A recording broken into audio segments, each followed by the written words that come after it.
तो मेरे लिए बहुत मतलब बुरा टाइम था। मैं कह सकती हूँ कि मैं अपने बच्चे को गोद में भी नहीं ले पा रही थी।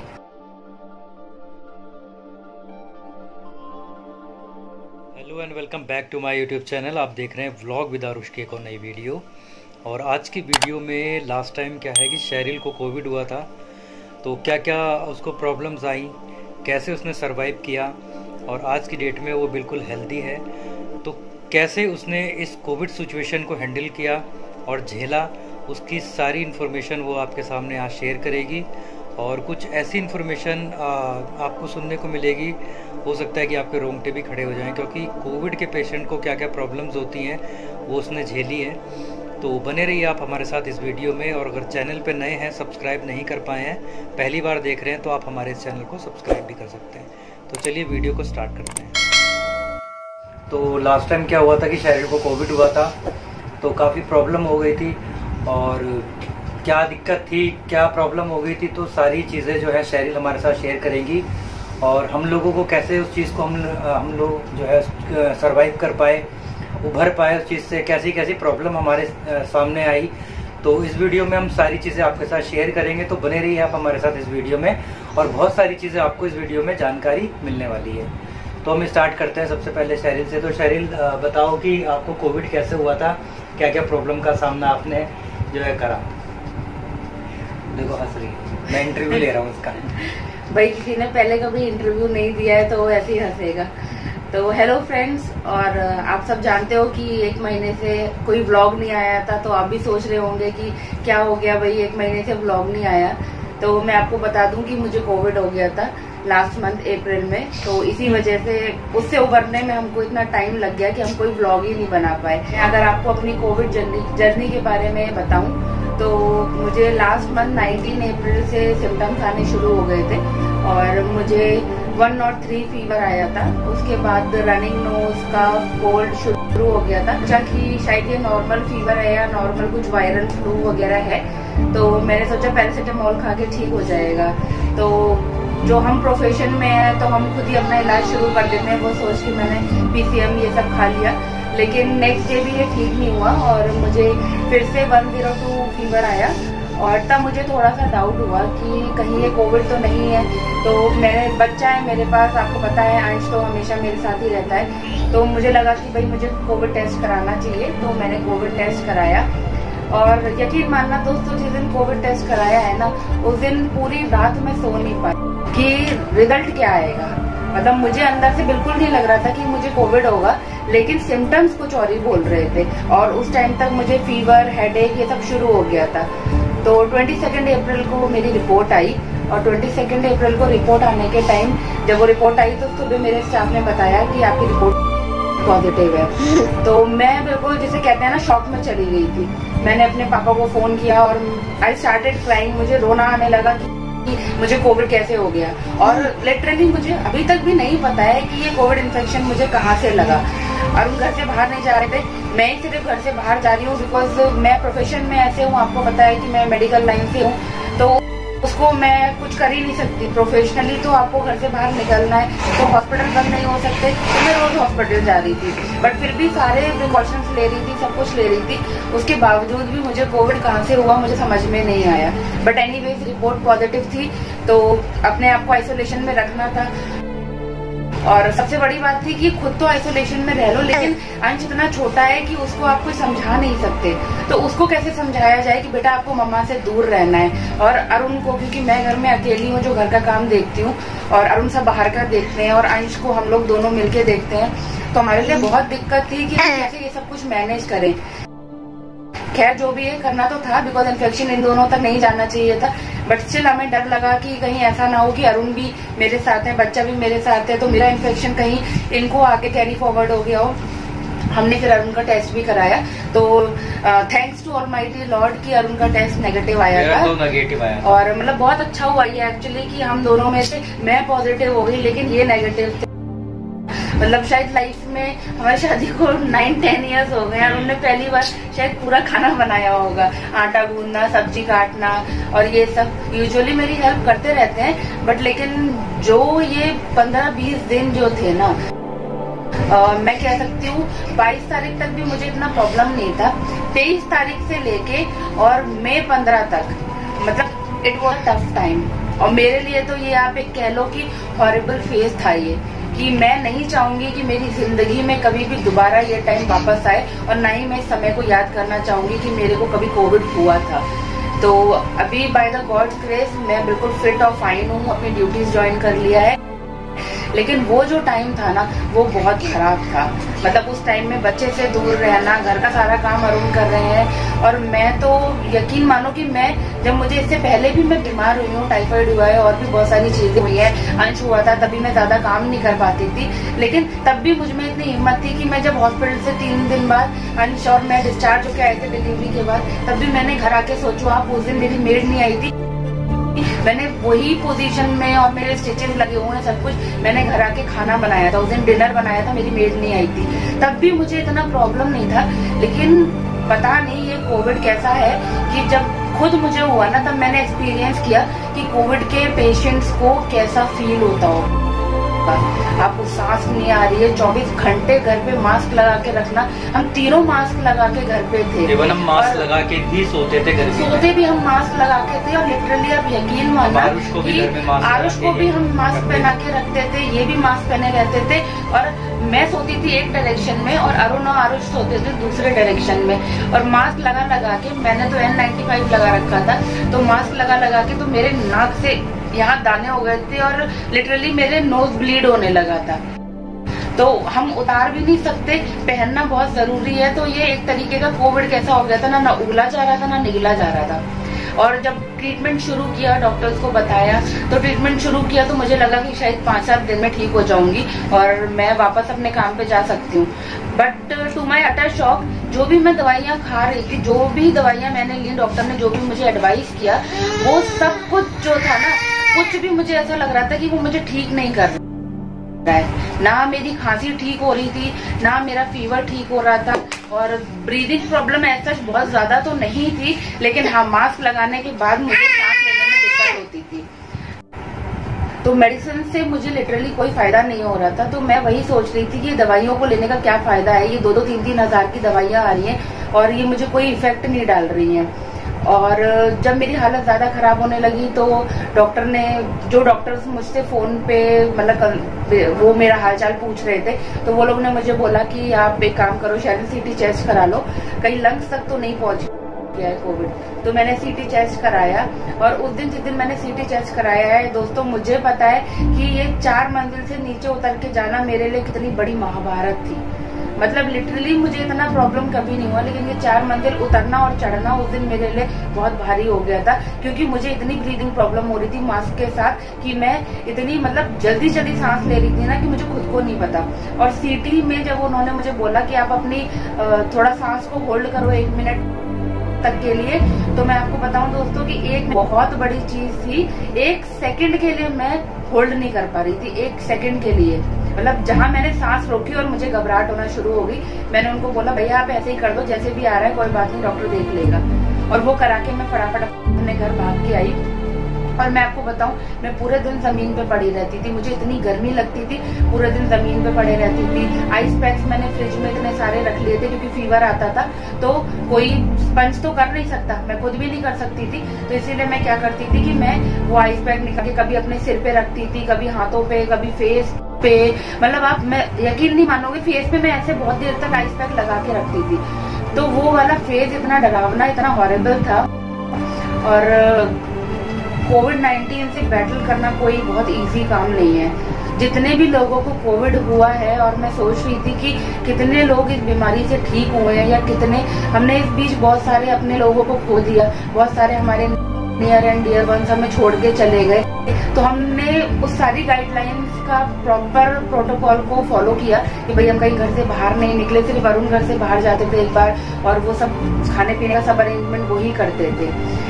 देन मैं आपको बताऊं कि जब मुझे एलोपैथिक दवाई से भी कोई फायदा नहीं हुआ, तो उसके बाद मुझे फिर एक हमारे सर हैं, वो हमारे घर पे आए, तो उन्होंने मुझे बोला कि भाई क्या हुआ क्या नहीं हुआ। तो अरुण ने बताया उनको फोन पे कि कोविड हो गया है शेरिल को, और कोई एलोपैथिक दवाई से फायदा नहीं हो रहा है, 10 दिन निकलने को है, कोई फायदा नहीं है। और इसकी खांसी बुखार सब कुछ वैसे का वैसा ही है और मेरे मुंह से आवाज नहीं निकल रही थी। और मैं आपको बताऊं दोस्तों, खांसी भी काफी थी, खांसी इतनी थी कि खांसी की वजह से मैं बोल नहीं पा रही थी, मुझे उल्टियां हो रही थी, खाना बिल्कुल नहीं खा पा रही थी। आप अरुण से पूछो, अरुण खाना बनाते थे, मुझसे पूछते थे कितनी रोटी खानी है, कुछ नहीं खाना, मैं खाना नहीं खाती थी। और शायद सिर्फ फ्रूट्स ही खाए हैं मैंने, और वो भी गिन के सिर्फ 3 फ्रूट्स खाए थे मैंने, कि मैं पपीता खाती थी, तरबूज खाती थी और खरबूज, बस ये 3 चीजों के अलावा पूरे दिन में मैं कुछ नहीं खाती थी। इवन पानी भी नहीं पिया जा रहा था, पानी भी इतना बुरा लग रहा था, टेस्टलेस हर एक चीज लग रही थी, टेस्ट नहीं था मुंह में, तो क्या खाओगे आप, कुछ नहीं खा सक रहे थे। और खांसी की वजह से सब चीज उल्टी में निकल जाती थी, तो वो बहुत खराब था। वरुण बोल रहे थे कि खाना खाओ, डॉक्टरों ने बोला डाइट अच्छी होनी चाहिए, बट हम कैसे अपनी डाइट अच्छी करें ना जब हमको टेस्ट ही नहीं आ रहा है कोई चीज का, खाना खाने का मन नहीं हो रहा था। तो फिर मैं आपको बता रही थी कि वो सर उन्होंने फोन पे हमको बोला कि आप एक काम करो, मैडम को न्यूट्रलाइट देना शुरू करो। और मैं न्यूट्रलाइट यूजर पहले से हूँ, बिकॉज मैं हॉस्पिटल में काम करती हूँ, खाने का कोई टाइम नहीं है, सोने का कोई टाइम नहीं है, शेड्यूल चेंज होता रहता है, तो मैं सोच रही थी कि भाई कोई न्यूट्रिशन गैप ना हो, तो उसकी वजह से हम लोग न्यूट्रलाइट यूजर हैं और हम पहले से न्यूट्रलाइट लेते हैं। तो हमने जो न्यूट्रलाइट नॉर्मल ले रहे थे, विटामिन कैल्शियम वो तो हम ले ही रहे थे, लेकिन उसके अलावा बहुत सारी चीजें थी जो हमारी बॉडी में इस समय डेफिशिएंसी हो गई थी कोविड की वजह से। तो सर ने फिर हमें बहुत सारा सप्लीमेंट्स लाके दिया और फिर मैंने वो खाना शुरू किया। और मैं दोस्तों आपको सच बताऊं तो वो सप्लीमेंट्स खाने के बाद मेरे शरीर में जान आनी शुरू हुई है, कि आपको देख के मुझे नहीं लग रहा होगा अभी कि मैं कोविड से निकल के आई हूँ, लेकिन मैं आपको बताऊं उस समय अगर आप मुझे देखते तो अभी की शरीर में और उस समय की शरीर में ना जमीन आसमान का फर्क था। मैं बोल नहीं सकती थी, मेरे फेस पे पूरा ग्लो चला गया था और मैं कैसी हो गई थी ना, मैं अपने आप को शीशे में भी नहीं देखती थी, आपको बताऊं। मतलब मेरी कंडीशन इतनी बुरी हो गई थी और अरुण खुद बोलते थे कि सिर्फ आंखें दिख रही है, कैसी शक्ल हो गई है तेरी, मतलब इतनी वीकनेस उस समय थी मुझको लिटरली। तो फिर मैंने वो सप्लीमेंट्स खाने शुरू किए और 30 अप्रैल से मैंने वो सप्लीमेंट्स खाने शुरू किए और 3-4 तारीख तक मुझ में इतनी जान बढ़ गई थी दोस्तों, क्योंकि ना मैं खाना खा रही थी, ना मेरे से पानी पिया जा रहा था। एक ही कमरे में बंद होके इंसान कैसे रह सकता है, और यहाँ पे कोई नहीं, सिर्फ अरुण और अंश, और उन दोनों को देख देख के मुझे बहुत रोना भी आता था कि अरुण को इतना काम करना पड़ रहा है, अंश को अकेले संभालना पड़ रहा है, बच्चा मेरे पास आने के लिए बिल्कुल मतलब उतावला हो रहा है, लेकिन मैं उसे दूर भगा रही हूँ। मतलब मैं नहीं चाहती वो आता था और कोविड था शरीर को, तो मैं अंश को ज्यादा भेजता नहीं था, तो वो आता था, वो ये सोचता था कि मम्मी मेरे को गोदी में क्यों नहीं ले रही, तो वो आता था इसके हाथ पे जो है कुंची घर के और चला जाता था। तो वो भी समझ नहीं पा रहा था एग्जैक्टली मम्मी को हुआ क्या है। कि ये माँ के लिए बहुत कहते हैं ना कि इमोशनली बहुत तोड़ने वाली चीज है कि उसका बच्चा उसके सामने और उसको गोद में भी नहीं ले सकती। तो मेरे लिए बहुत मतलब बुरा टाइम था, मैं कह सकती हूँ कि मैं अपने बच्चे को गोद में भी नहीं ले पा रही थी।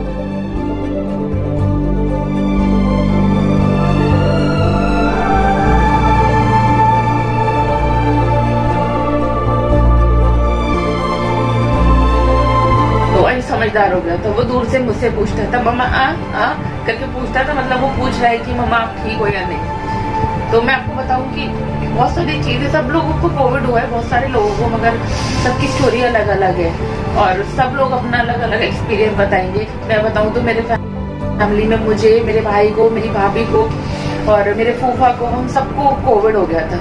कोई किसी से मिलने नहीं जा पा रहा था, मेरा भाई बराबर में रहता है, हम एक दूसरे से बात नहीं कर पा रहे थे क्योंकि वो भी नहीं बोल पा रहा था, मैं भी नहीं बोल पा रही थी। और इतना बुरा टाइम था कि मैं आपको बता नहीं सकती, कोई आपको कुछ हेल्प करने नहीं आ सकता।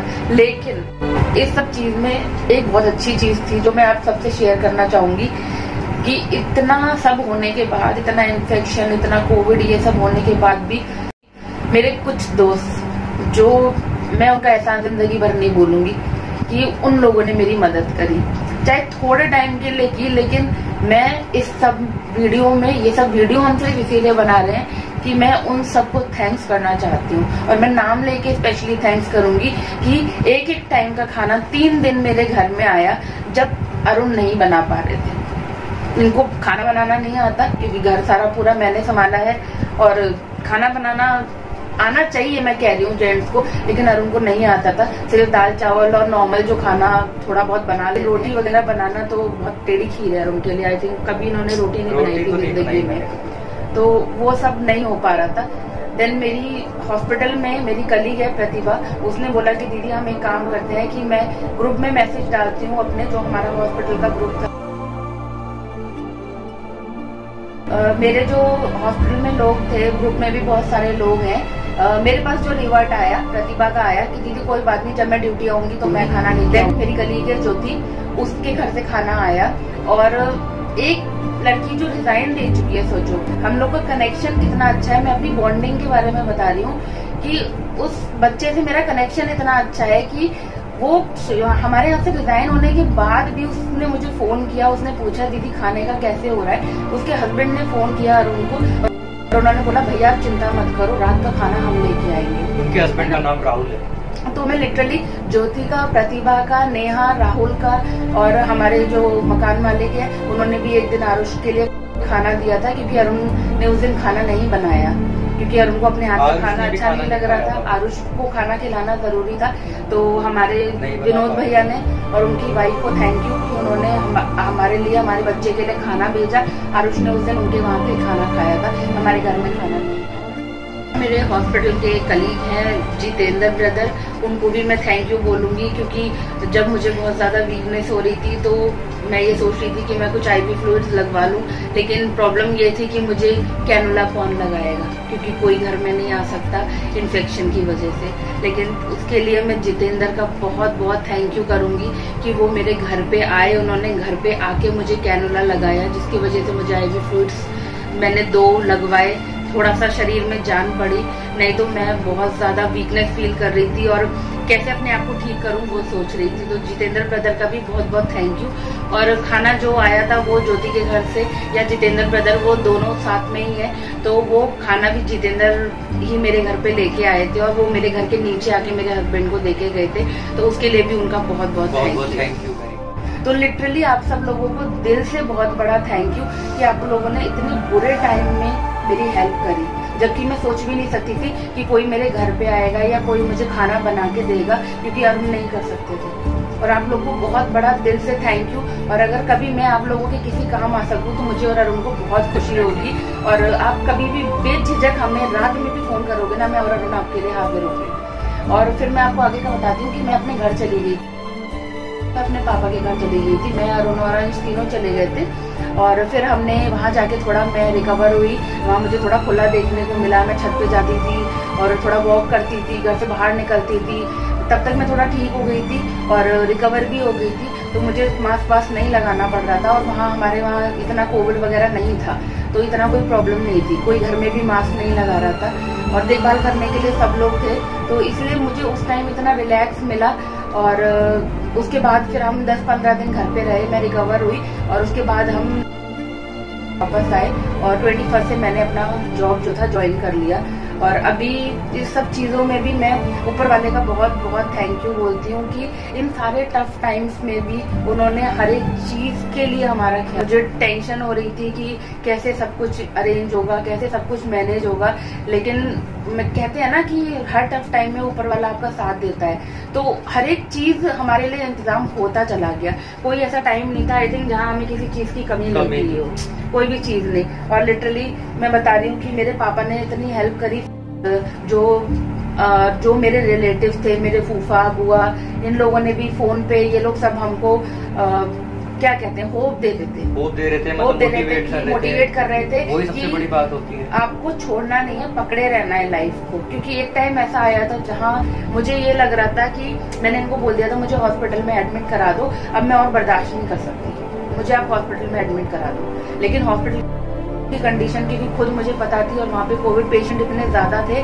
तो कोई भी नहीं चाह रहा था कि मैं हॉस्पिटल में एडमिट हो जाऊं। और सब मुझे मना कर रहे थे कि नहीं बेटा, घर में ही रहो, जैसे भी ट्रीटमेंट है, जो भी बोल रहे हैं डॉक्टर, घर में ही ट्रीटमेंट लो और बाहर हॉस्पिटल में नहीं जाना है, क्योंकि वहाँ बहुत इन्फेक्शन है। तो वही है, सब लोगों ने मुझे मोटिवेट किया, सब लोग मुझे होप दे रहे थे, तो शायद उनकी ब्लेसिंग्स, उनकी प्रेयर्स, जो लोग मेरे लिए प्रेयर कर रहे थे, और इवन मेरे हॉस्पिटल के डॉक्टर्स भी जो डॉक्टर्स मेरे साथ टच में है, मैं स्पेशली नाम लेके अगर बोलूँ, डॉक्टर आदित्य मंगल, जब मुझे कोविड का रिपोर्ट भी नहीं आई थी उस समय उन्होंने मुझे होप दिया था कि शैरिल कुछ नहीं होगा, एक टाइम में निकल जाएगा और सब ठीक हो जाएगा।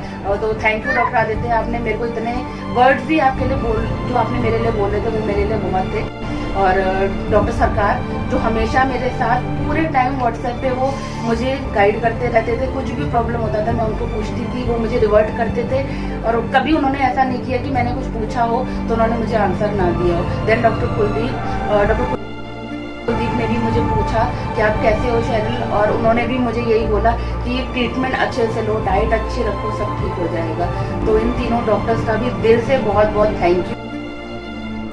और अब तो आप अरुण से सुनो, मैं तो अगर बोलने पे आऊंगी तो मेरे लिए वो इतना बुरा टाइम था कि मैं तो बताती चली जाऊंगी कि क्या क्या हुआ था, क्या क्या नहीं हुआ था। एक्चुअली इसमें बीच में हम लोगों ने नाम लिया न्यूट्रीलाइट का। तो न्यूट्रीलाइट क्या है कि एक एमवे और ब्रांड है, तो ये कोई पेड प्रमोशन नहीं है। तो उसी का रिजल्ट ये था कि अभी आप शैरिल को सुन रहे हो तो शैरिल एकदम मतलब ओके है, फिट है और किसी भी तरह का कोई भी मतलब इसकी बॉडी में कोई इशू नहीं है। तो यहाँ पर मैं कहना चाहूँगा कि बेसिकली क्या है कि जो भी कोविड के जो भी पेशेंट्स हैं या जो भी अभी कोविड की सिचुएशन से बाहर आए हैं, क्योंकि कोविड के बाद जो है देखा गया है कि बहुत सारे लोगों में चेंजेस देखने को मिले हैं। कई लोगों को भूलने की बीमारी हो रही है और कुछ लोगों के सर में दर्द हो रहा है, तो बहुत सारी कॉम्प्लिकेशंस हो रही हैं। तो मैं ये कहना चाहूँगा कि अगर हम आप लोगों की कुछ मदद कर सकें तो आप हमें कमेंट्स बॉक्स में मैसेज छोड़ सकते हैं। तो हमारे पास बहुत सारे ऐसे डाइटिशियन कंसल्टेंट, न्यूट्रिशन कंसल्टेंट्स हैं जिनके थ्रू जो है हम लोगों को मदद कर रहे हैं। ऑलरेडी हम लोग मदद कर भी रहे हैं और हम आपको भी मदद कर सकते हैं। तो बेझिझक होकर आप मुझे कमेंट कर सकते हैं। तो आज की जर्नी में फिलहाल यही था। तो एक्चुअली क्या है कि थोड़ा सा वीडियो बहुत लंबा हो गया है, तो आप इस वीडियो को आपने पूरा देखा उसके लिए हम आपका दिल से धन्यवाद करते हैं। तो फिलहाल आज के ब्लॉग को हम यहीं पर एंड करते हैं और मुझे उम्मीद है कि ये ब्लॉग ज़रूर आप अपने लोगों में, अपने परिचित में ज़रूर शेयर करें। और अगर वीडियो आपको पसंद आया है तो वीडियो को लाइक, कमेंट्स, और अगर चैनल पर नए हैं, पहली बार इस वीडियो को देख रहे हैं तो सब्सक्राइब करना ना भूलें। तो जल्दी मिलेंगे एक और नए ब्लॉग के साथ। तब तक आप अपना ध्यान रखिए, सुरक्षित रहिए, मास्क और सैनिटाइजर का रेगुलर बेसिस पे यूज करिए।